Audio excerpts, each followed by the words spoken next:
Isabella's life in the small coastal town of Kepler Bay was quiet and routine. She ran a quaint bookstore that catered to tourists and townsfolk alike. The bookstore, nestled between a cafe and a flower shop, had been her sanctuary since she moved there 5 years ago after a tumultuous breakup in the city. Each day she opened the store, greeted familiar faces, and lost herself in the world of books. One drizzly afternoon, a stranger walked into the store. He was tall with sandy blonde hair damp from the rain, and he wore a look of curiosity as he roamed the aisles. Isabella noticed him immediately. New faces were rare in Kepler Bay. She watched as he picked up a classic novel and began flipping through its pages. "Can I help you find something?" she asked, breaking the silence. He looked up, met her gaze, and smiled. "Actually, yes. I'm looking for something to keep me company on these rainy days," he replied. His voice was calm, assuring. "Do you have any recommendations?" Isabella guided him to the romance section, where she picked out one of her favorites. "This one is a beautiful story about love and redemption," she said, handing him the book. He took it, reading the back cover with interest. "I'm Mark, by the way," he introduced himself. "Isabella," she responded with a shy smile. Over the next few weeks, Mark became a regular visitor. He'd stop by to chat, buy books, and sometimes just sit and read in the cozy corner of the shop. Isabella learned that he was a writer, seeking inspiration in the tranquil town of Kepler Bay. The days turned into weeks, and their conversations grew longer, filled with shared stories and laughter. Isabella found herself looking forward to his visits, her heart fluttering each time the bell above the door signaled his arrival.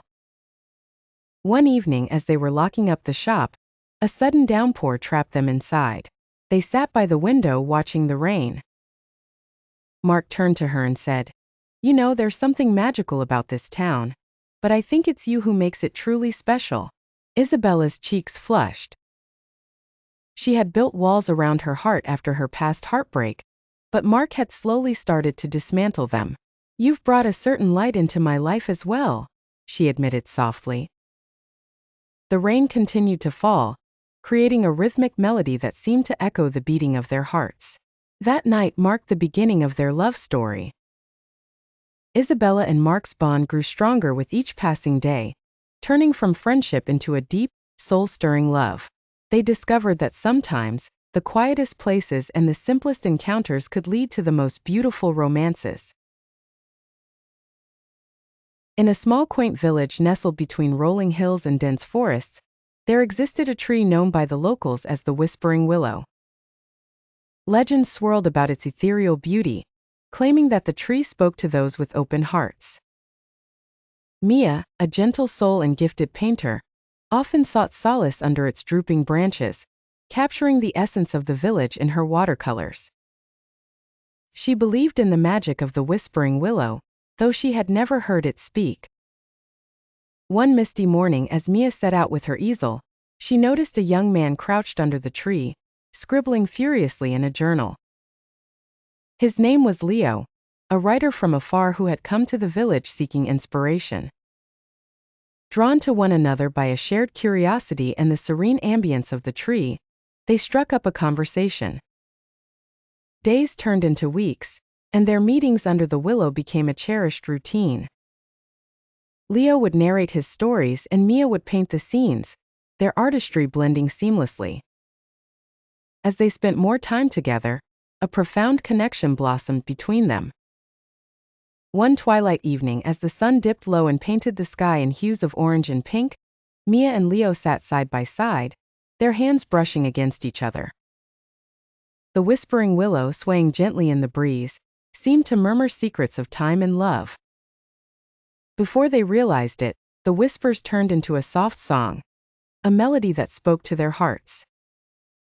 They exchanged smiles, feeling the magic cradle their bond. Leo, reaching into his pocket, took out a small, intricately carved wooden box. Inside lay a delicate locket. He revealed it to Mia, explaining how it had been passed down through his family, and how he wished for her to have it as a symbol of their bond. The picturesque town of Larkspur was famous for its cascading hills and ancient oak trees. Emma, a young artist who recently moved from the hustle and bustle of the city, found solace in its tranquil environment. Her days were filled with painting, inspired by the breathtaking views and the whispers of nature around her. The townsfolk welcomed her warmly, but none caught her eye like Lucas. Lucas was a local musician known for his hauntingly beautiful violin melodies that flowed like the river through the heart of the town.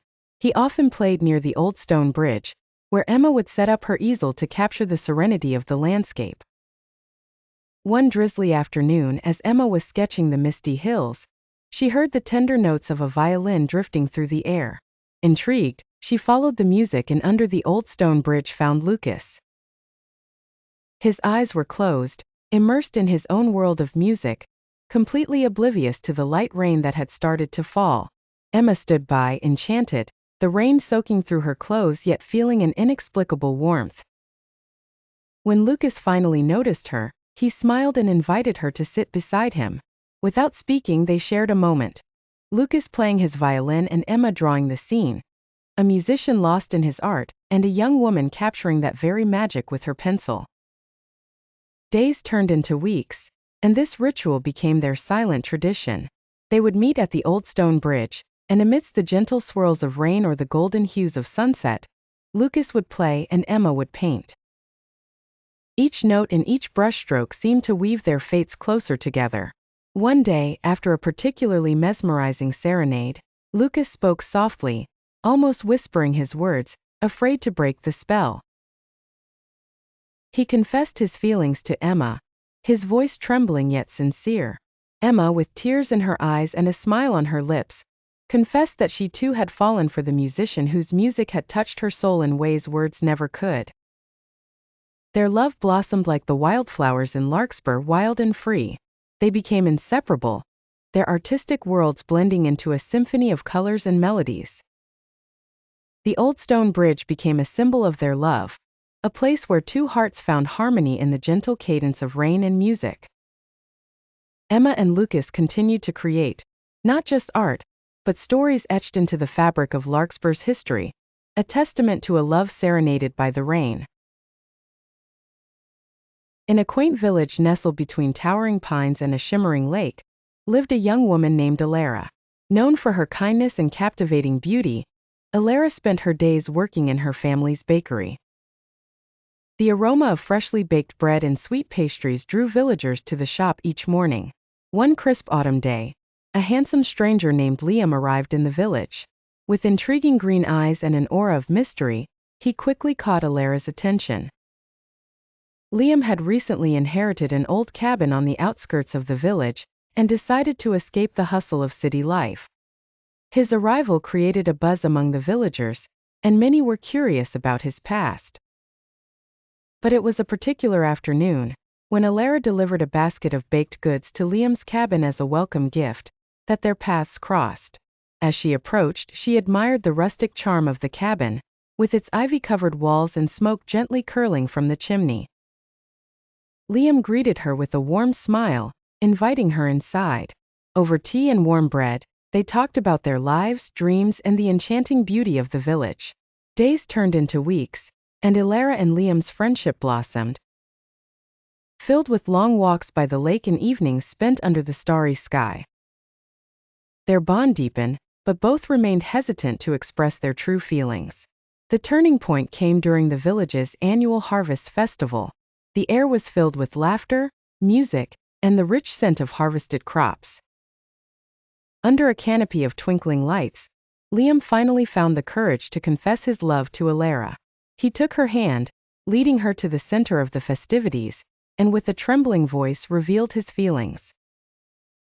Isla's heart swelled with joy, her eyes glistening with tears as she confessed that she felt the same. Their love story had just begun. Over time, they faced challenges that tested their relationship, from misunderstandings to life's unexpected trials. But their love grew stronger with each hurdle they overcame. The villagers watched their tale unfold, inspired by the couple's unwavering commitment to each other. Eventually, Isabella and Liam married in a beautiful ceremony by the lake, surrounded by friends, family, and the majestic pines that had witnessed the beginning of their story. They turned the old cabin into a cherished home, filled with laughter, love, and the sweet smell of Alara's baking. And so, in the heart of the village, among the whispering pines and shimmering waters, Alara and Liam built a life together, forever intertwined in a love that stood the test of time. Emma had always been fascinated by the old library on Willow Street. It was a grand relic of the past, with tall, dusty shelves lined with leather-bound books. She loved its old-world charm and the faint smell of parchment that lingered in the air. On a particularly dreary afternoon, Emma found herself wandering through its labyrinthine corridors in search of nothing in particular. Lost in thought, she nearly tripped over a small ancient chest nestled between two large volumes. Intrigued, she opened it to find a bundle of love letters, each one dated back to the early 1900s. The letters were signed by a man named Samuel Hawthorne and addressed to a woman named Lily. Over the next few weeks, Emma became obsessed with the letters, coming to the library every day to read them. Through Samuel's heartfelt words, she learned of his undying love for Lily, a passion that endured despite wars, distance, and time. But the letters abruptly stopped, leaving the story incomplete. Driven by a desire to know what happened, Emma began to research. She discovered that Samuel had been a soldier in World War I and had gone missing in action. Lily had waited for him for years, never believing he was gone. Emma found herself deeply moved by their story and began to feel a connection to Samuel's words. It was as if his love for Lily transcended time and space, touching her heart across a century. One evening, as she sat reading the final letter, a soft voice echoed through the library. Startled, Emma looked up to see a man standing near the old chest. He looked strikingly similar to the photographs of Samuel she had found. "Who are you?" she asked, her voice trembling. "I've been waiting for you, Emma," he replied softly. "Samuel?" she whispered, disbelief coloring her tone. "Yes and no," he said, stepping closer. "I am a part of him as he is a part of me." His love for Lily was so powerful that it has carried through time, seeking resolution. "And it has found you." Emma's heart pounded. It didn't make sense, yet she felt an undeniable connection to him. "What do we do now?" she asked. "We write the ending they never had," he said, taking her hand. Over the following days, Emma and this mysterious figure experienced a love that seemed otherworldly. It was as if they were channeling Samuel and Lily, living out the romance that had been cruelly interrupted. They wrote letters to each other, just as Samuel and Lily had, pouring their hearts into every word. One day, as they sat in the library surrounded by the letters, there was a sense of completion, a feeling that Samuel and Lily's story had finally found its ending. The mysterious man kissed Emma gently, whispered, "Thank you," and disappeared as suddenly as he had come. Emma was left with the letters and a heart full of love. She knew that she had been part of something extraordinary, something eternal. The library became her sanctuary, a place where the past and present mingled, and love transcended time. The story of Samuel and Lily, once a bundle of forgotten letters, had become a living legacy through her. And as she placed the letters back into the chest, she whispered, "Love never dies."